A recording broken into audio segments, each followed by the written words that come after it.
heard hydrophobia o tinatawag na fear of water? Kung gusto mong malaman, you have to watch this.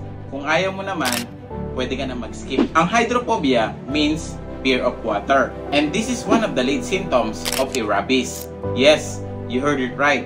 Ano nga ba yung rabies? So please, listen to this.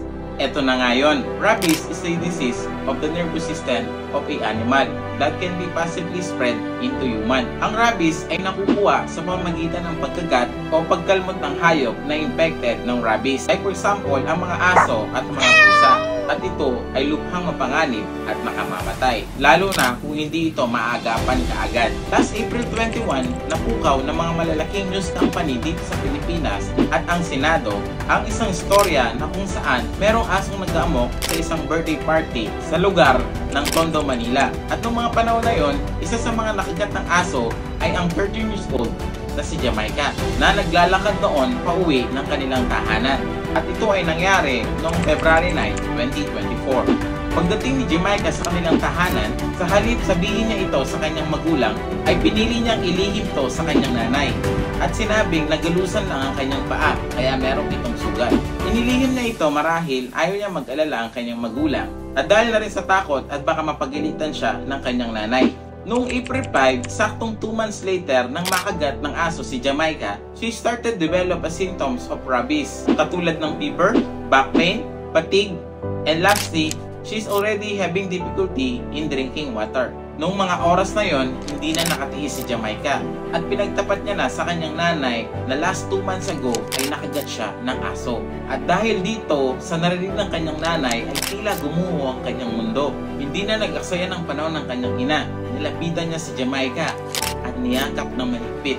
At dali-daling tumawag ng tricycle ang kanyang inay upang dalhin si Jamaica sa San Lazaro Hospital sa pag-asang may salba pa ang buhay ng kanyang anak. Become Jamaica's condition become very serious. She actually wrote in his messenger about her condition. Sinabi niya pa, alam ko talaga na meron akong rabies. It's just hindi ko lang talaga masabi kay inay dahil ayaw ko siyang maging disappointed sa akin.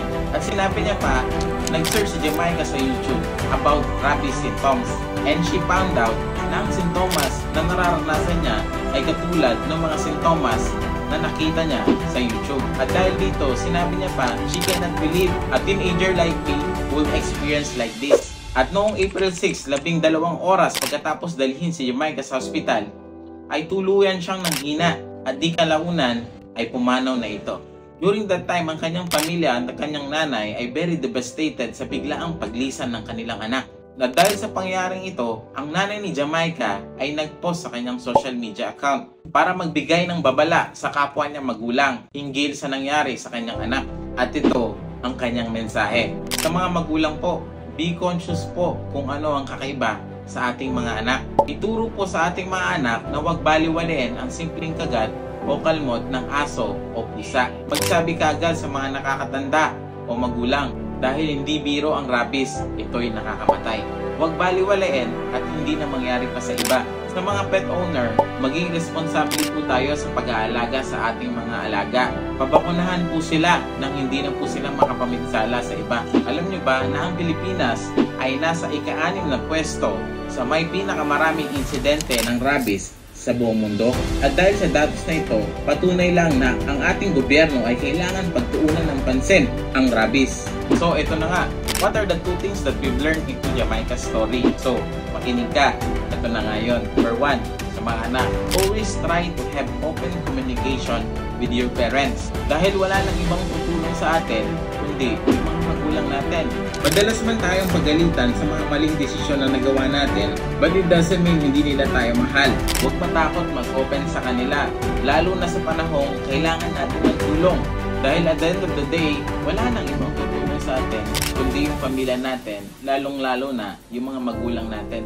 Always remember, kahit ano man yung nagawa natin, whether good or bad, magulang pa rin o ang pamilya ang nandyan sa tabi natin para maging gabay at tulungan tayo para ipagpatuloy yung buhay. buhay. Pangalawa, sa mga pet owner o poor parent, maging responsable po tayo sa pag-aalaga sa ating mga pet.